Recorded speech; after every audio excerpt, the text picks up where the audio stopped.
Thomas is 63 years old. He spent 31 years as a project manager at a mid-size engineering firm in Columbus, Ohio. He was careful with money his whole working life. He maxed out his 401k for the last 15 years. He paid off his house at 58.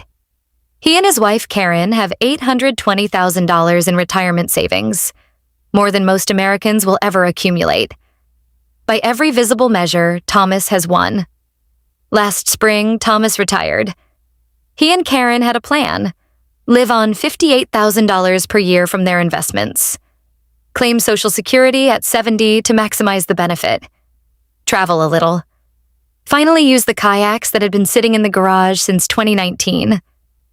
3 months into retirement, Thomas sat down with a retirement planner for the first time, a fee-only fiduciary he had been meaning to see for years. The planner ran their numbers: income projections, withdrawal rates, Social Security timing, tax planning. It all looked solid. Then the planner asked one question that Thomas had never thought deeply about. "What's your plan for healthcare costs?" Thomas paused. He said, "Well, Medicare kicks in at 65, so we have 2 years to cover before that, and then Medicare covers us." The planner nodded slowly. Then she pulled up a single research figure and turned the screen toward Thomas. According to Fidelity's 2024 retiree healthcare cost estimate, a 65-year-old couple retiring today will need an estimated $315,000 set aside specifically for healthcare costs over the course of their retirement. Not their general living expenses, not housing, not food or travel, just healthcare. Thomas looked at the number. Then he looked at his retirement savings balance. Then back at the number. "We haven't saved a single dollar specifically for that," he said. Thomas is not unusual. He is, in fact, exactly typical of how most Americans plan, or more accurately, fail to plan, for retirement healthcare costs. They assume Medicare handles it. They assume that once they hit 65, the healthcare cost problem is solved. It is not solved. It is, in many ways, just beginning. Today, I'm going to show you exactly where that $315,000 comes from, exactly what Medicare does and does not cover, and exactly how to prepare for the expense that silently destroys more retirement plans than almost any other factor. Because the people who retire comfortably are not just the ones who saved the most, they are the ones who saved for the right things.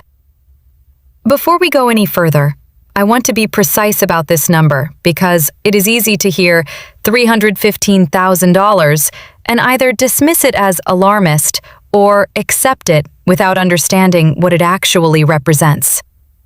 The $315,000 figure comes from Fidelity's annual retiree healthcare cost estimate, which has been tracking this number since 2002.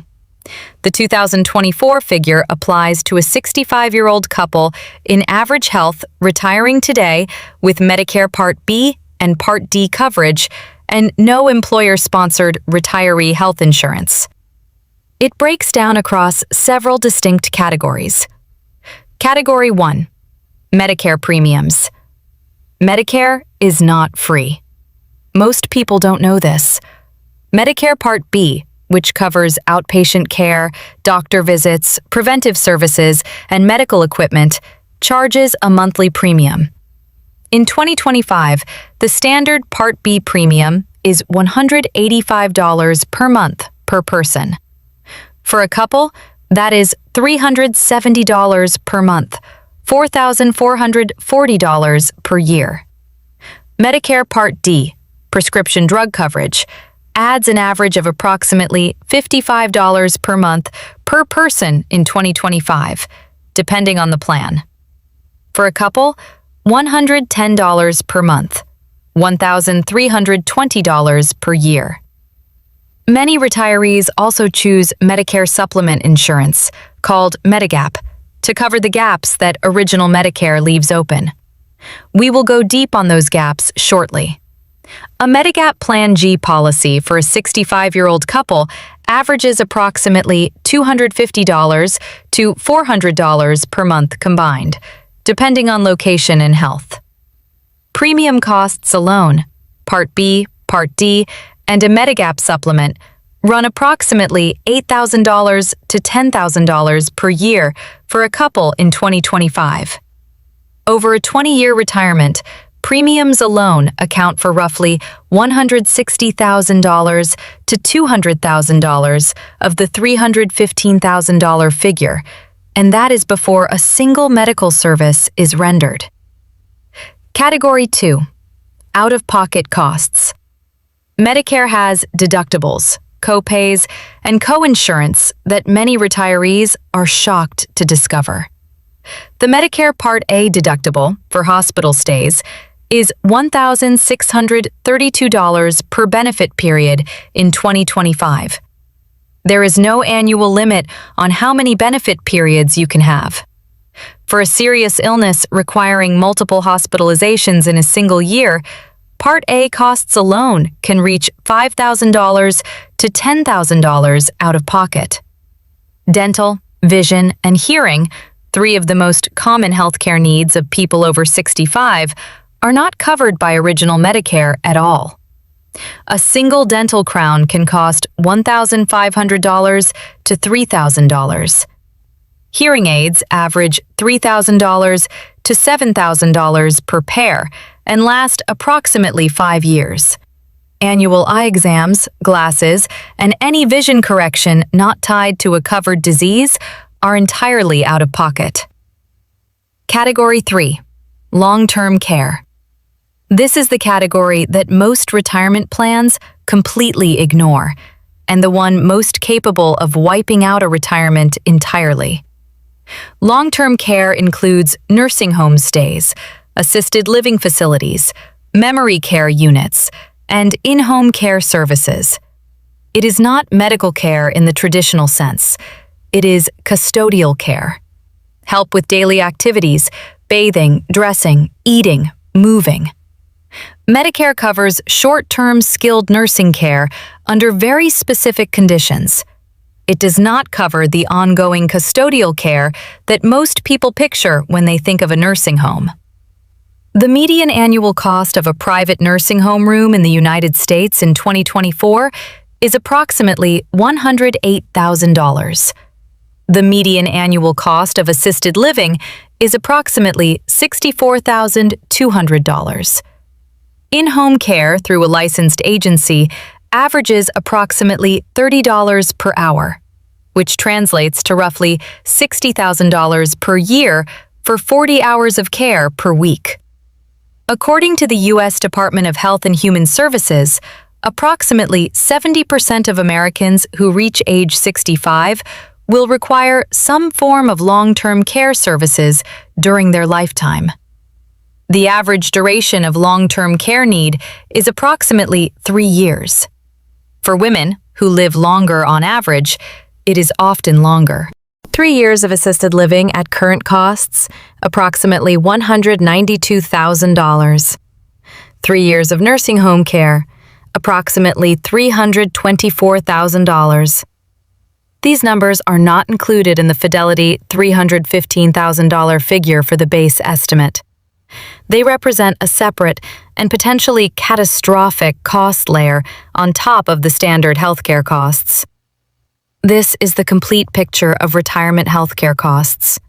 Not a single expense, but a layered set of costs that begin at Medicare enrollment and compound over a retirement that may last 20 or 25 years. The $315,000 is not alarmist. For many couples, particularly those in high-cost states, those with chronic conditions, or those who live into their late 80s, the actual total will be higher. Most Americans between 55 and 64 have a vague sense that Medicare exists and that it covers healthcare in retirement. Very few have a clear understanding of exactly what it covers, what it does not cover, and where the most dangerous financial gaps are. Let me walk you through the Medicare system from the beginning. Medicare Part A, hospital insurance. Part A covers inpatient hospital stays, skilled nursing facility care following a hospital stay, some home health care, and hospice care. For most people, Part A has no monthly premium if you or your spouse worked and paid Medicare taxes for at least 10 years. This is the part of Medicare that genuinely is free for most Americans. But free does not mean unlimited. The Part A deductible of $1,632 applies per benefit period, not per year. If you are hospitalized, leave, and return more than 60 days later, a new benefit period begins, and a new deductible applies. After 60 days in the hospital, coinsurance of $408 per day kicks in through day 90. After 90 days, lifetime reserve days apply at $816 per day, and these are limited to 60 total lifetime days. A serious illness requiring 100 days of inpatient care could cost a retiree $40,000 to $50,000 out of pocket under original Medicare alone. Medicare Part B, medical insurance. Part B covers outpatient services, doctor visits, diagnostic tests, preventive care, outpatient surgery, mental health services, durable medical equipment, and some home health services. Part B charges the $185 monthly premium in 2025, rising with income through the IRMAA thresholds we discussed in the Roth conversion video. After a $257 annual deductible, Medicare pays 80% of approved costs. You pay 20%. That 20% coinsurance has no annual out-of-pocket maximum under original Medicare. There is no cap on what you could owe.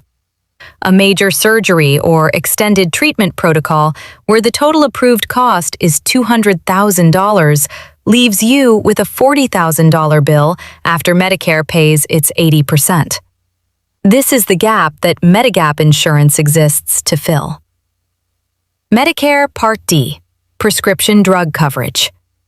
Part D is optional, but choosing not to enroll when first eligible can result in a permanent late enrollment penalty added to your premium for as long as you have Part D. This penalty is calculated at 1% of the national base beneficiary premium for every month you went without coverage after your initial enrollment window. Part D plans have their own deductibles, copays, and coinsurance tiers based on drug formularies. The Inflation Reduction Act of 2022 introduced a $2,000 annual out-of-pocket cap on Part D costs starting in 2025. A significant improvement over previous years where catastrophic drug costs had no meaningful ceiling for retirees. The three big gaps: dental, vision, and hearing. Original Medicare, Parts A and B, covers none of these. 0. For Americans over 65, dental disease is one of the most common health issues. The CDC reports that approximately 25% of adults over 65 have lost all their teeth. Periodontal disease, dentures, implants, crowns, bridges, none of it is covered by original Medicare.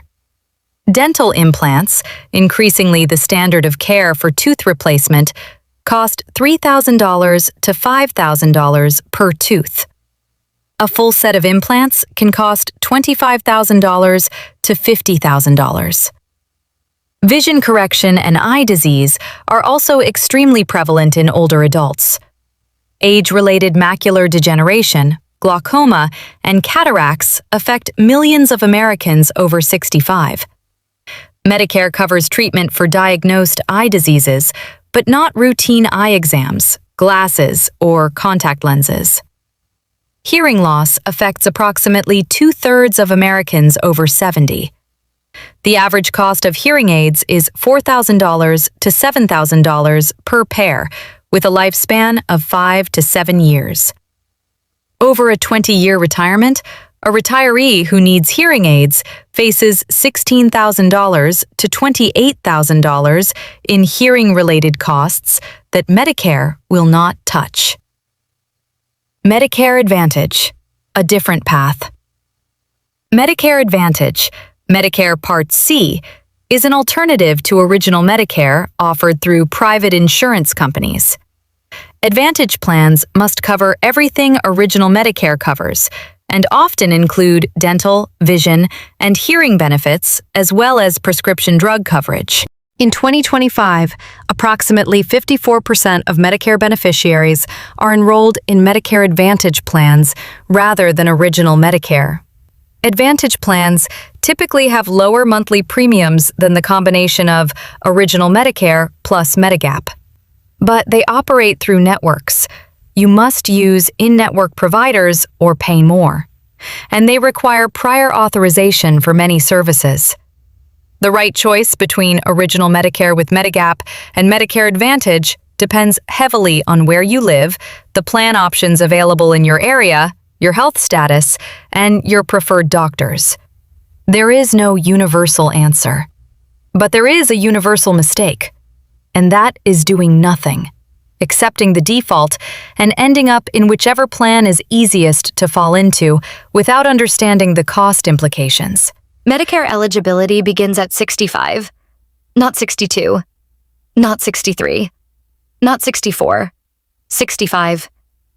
If you retire before 65, and a growing number of Americans do, whether by choice or by circumstance, you will need private health insurance coverage for every month between your retirement date and your Medicare enrollment date. This coverage is expensive, significantly more expensive than most pre-retirees expect. According to the Kaiser Family Foundation's 2024 analysis, the average annual premium for an individual marketplace health insurance plan for a 60-year-old is approximately $7,200 per year before subsidies. For a couple, both aged 60 to 64, the average combined premium is approximately $14,400 to $18,000 per year. If you retire at 62 and both you and your spouse need coverage until 65, you are looking at 3 years of bridge coverage costs totaling approximately $43,000 to $54,000, entirely out of pocket if your income exceeds the Affordable Care Act subsidy thresholds. But here is the nuance that makes bridge coverage planning genuinely complex. ACA marketplace premiums are heavily subsidized for people whose income falls below certain thresholds. In 2025, individuals with incomes below 400% of the federal poverty level qualify for premium tax credits that can dramatically reduce monthly premiums. For a couple aged 62 to 64 with an income of $50,000, which is plausible if they are living on moderate retirement account withdrawals, the ACA subsidy can reduce their combined premium by $800 to $1,200 per month. Their effective out-of-pocket cost for coverage can drop from $1,500 per month to $300 to $500 per month. This creates a specific strategic opportunity. Retirees who can manage their income during the bridge years, by controlling how much they withdraw from traditional retirement accounts versus Roth accounts, may be able to qualify for substantial ACA subsidies that dramatically reduce their bridge coverage costs. The Roth IRA comes back into the picture here. Roth withdrawals do not count as income for ACA subsidy calculation purposes. A retiree who draws primarily from their Roth IRA during the bridge years can keep their reported income low, qualify for larger subsidies, and pay far less for bridge healthcare coverage than a retiree drawing the same dollar amount from a traditional IRA. This is not a loophole. It is the system working as designed. But it requires planning, and it requires understanding the connection between your account types, your reported income, and your healthcare costs. The bridge years are the most financially dangerous healthcare window in most Americans' retirement. The cost is real, it arrives immediately, and it is entirely the retiree's responsibility to plan for it. If there is one financial tool that most Americans between 45 and 65 are dramatically underusing for retirement healthcare planning, it is the health savings account.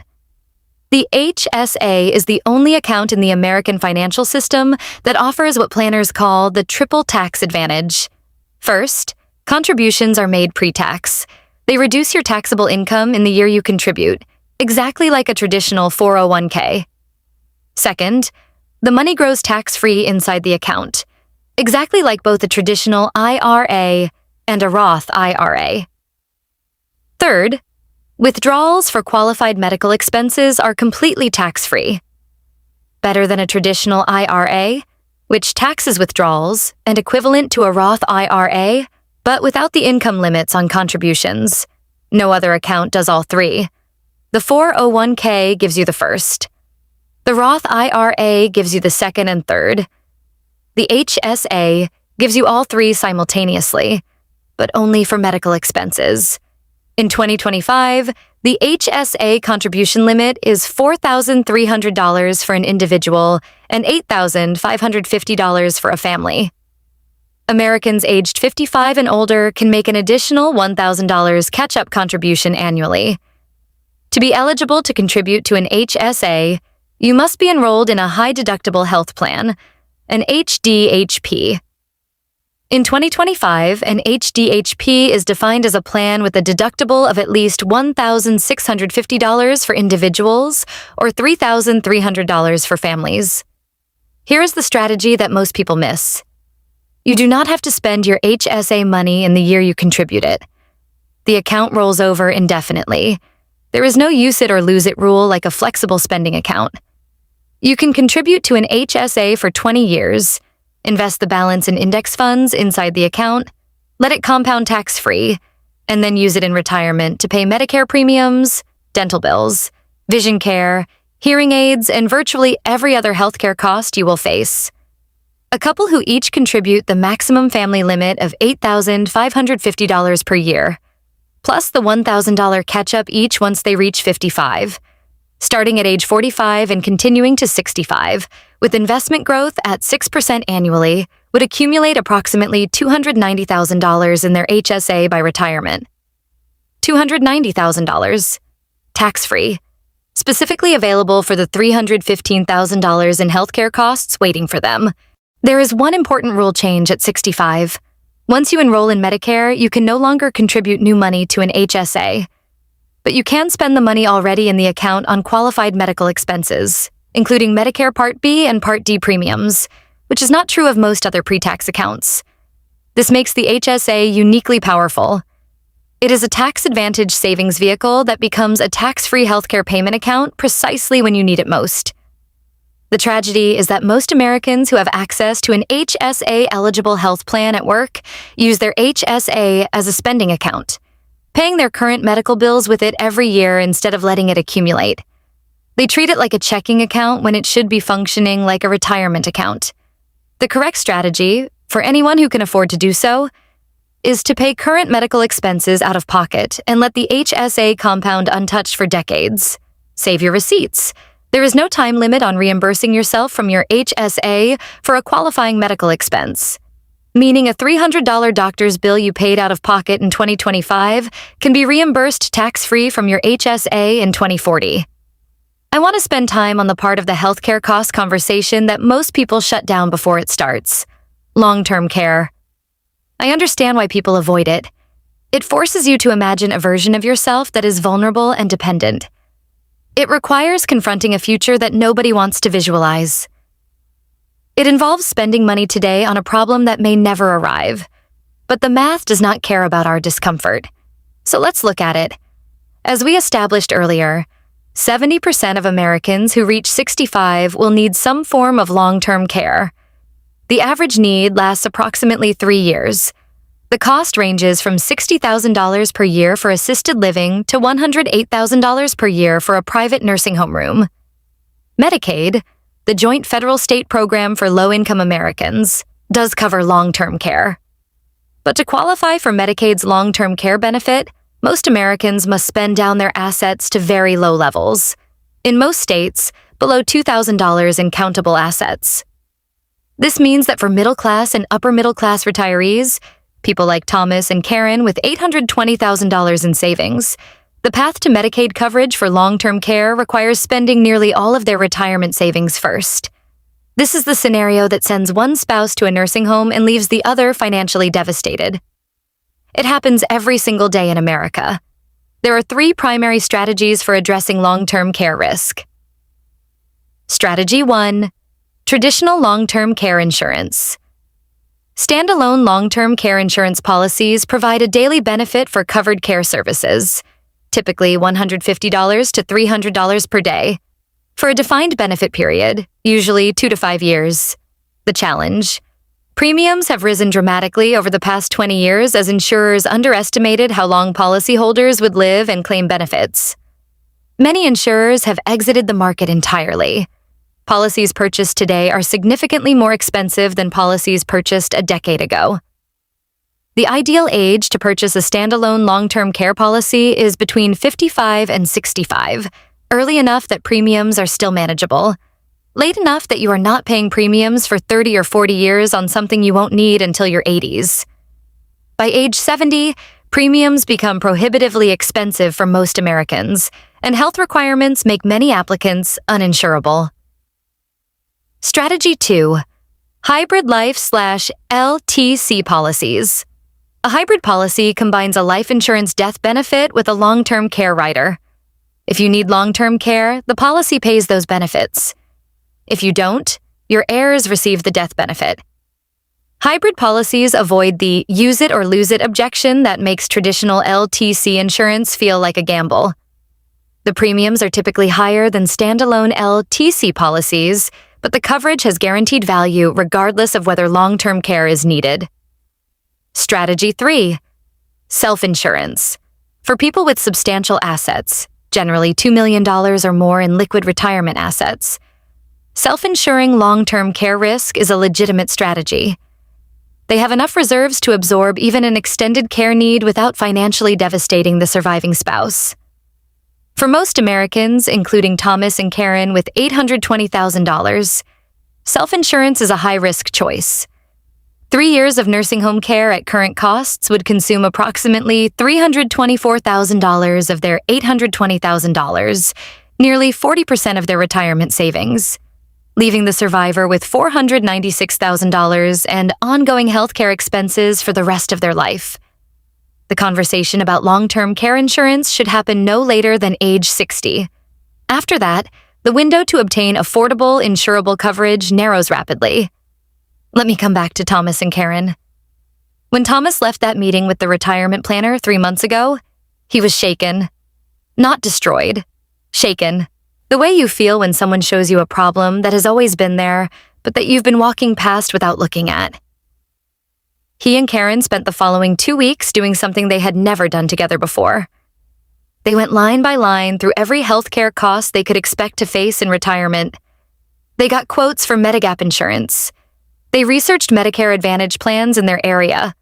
They requested a long-term care insurance quote for the first time. Here is where they landed. They already had HSA accounts at Thomas's employer. For the last 3 years, they had been using them as spending accounts, paying current medical bills with the HSA funds immediately. They stopped. Going forward, they pay current medical expenses out of pocket for the remaining 2 years Thomas works, and they maximize their combined HSA contributions, $8,550 plus two $1,000 catch-up contributions for a total of $10,550 per year, letting the balance grow and compound. By the time Thomas reaches 65, their HSA will hold approximately $35,000 to $40,000 in accumulated tax-free healthcare funds, not $290,000. They started this too late for that, but a meaningful cushion that costs them nothing in taxes to build. They enrolled in a Medigap Plan G policy starting at Thomas's Medicare enrollment at 65. Combined premiums for both, $390 per month. The plan eliminates the 20% Part B coinsurance and the Part A deductible. Their maximum out-of-pocket under the plan is effectively their premiums, plus the Part B deductible. They can now predict and budget their healthcare costs rather than facing open-ended exposure. They purchased a hybrid long-term care policy with a life insurance component. Combined annual premium, $6,400. The policy provides a $200 per day long-term care benefit for up to 4 years for each of them, approximately $292,000 in total potential coverage per person. If neither of them uses the LTC benefit, their 2 children receive the combined death benefit. Thomas and Karen's retirement plan is now $6,000 to $8,000 per year more expensive than their original projection. But they are no longer sitting on a $315,000 unaddressed liability.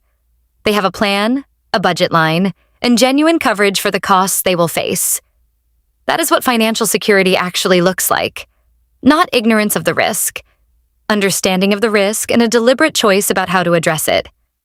Let me give you a specific framework organized by where you are right now. If you are 45 to 54, open an HSA immediately if you have access to an HDHP at work. If you don't, advocate for it during open enrollment. HDHPs are increasingly common options. Maximize your annual HSA contribution and invest it in index funds inside the account. Do not spend it on current medical costs if you can avoid it. Let it compound. Begin researching long-term care options. You are not at the purchasing age yet, but understanding the landscape now means you will not be blindsided later.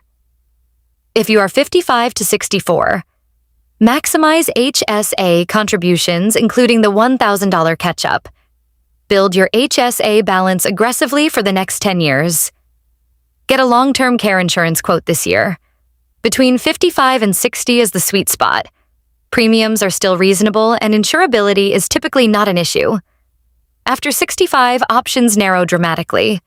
If you plan to retire before 65, model your bridge coverage costs now. Understand what your ACA marketplace premium will be at different income levels.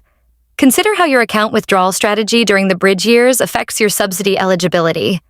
Research Medicare options in your area starting at age 63, 2 years before enrollment. Understand the difference between original Medicare with Medigap versus Medicare Advantage for your specific situation and provider preferences. If you are 65 and entering Medicare now, choose your Medicare coverage carefully and completely.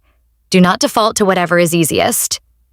Compare original Medicare plus Medigap versus Medicare Advantage based on your health needs, your preferred providers, and the plan options in your specific zip code. Understand what your HSA balance can and cannot be used for post-Medicare enrollment. Use it strategically for the highest cost items, dental, vision, and hearing, that Medicare does not cover. The $315,000 figure is not a scare tactic. It is not designed to make you feel hopeless. It is a number. A real, documented, research-backed number representing a real cost that you will face. And like every real number in personal finance, it responds to planning. The couple that opens an HSA at 45 maximizes it for 20 years, purchases long-term care coverage at 58, researches their Medicare options at 63, and manages their income strategically during the bridge years does not face a $315,000 surprise. They face a $315,000 cost that they have been systematically preparing for, with tax-free dollars at predictable monthly amounts on a timeline they chose. The couple that does what most Americans do, assumes Medicare handles it, never opens an HSA, skips the long-term care conversation because it is uncomfortable, and shows up at 65 without a plan. They face a surprise. A large one, often a devastating one. Thomas and Karen had $820,000. They could survive the surprise. They are making it smaller by choice. But not every family has $820,000. For families with $200,000 saved, an unplanned $315,000 healthcare cost is not a surprise. It is a catastrophe. You do not have to let it be yours. Go to your HR portal this week and check whether your health plan is HSA eligible. If it is, open an HSA and make your first contribution before the end of the month. That is one action, 1 week, one account. The beginning of a plan that directly addresses the largest unplanned expense in American retirement. The bill is coming. The question is whether you will be ready for it. The video that pair most directly with this one is the Social Security timing decision, because delaying Social Security while managing your income during the bridge years is one of the most powerful combined strategies available to pre-retirees. The video link will be in the description box. Subscribe if you want content that shows you not just what to do, but exactly why the math works the way it does.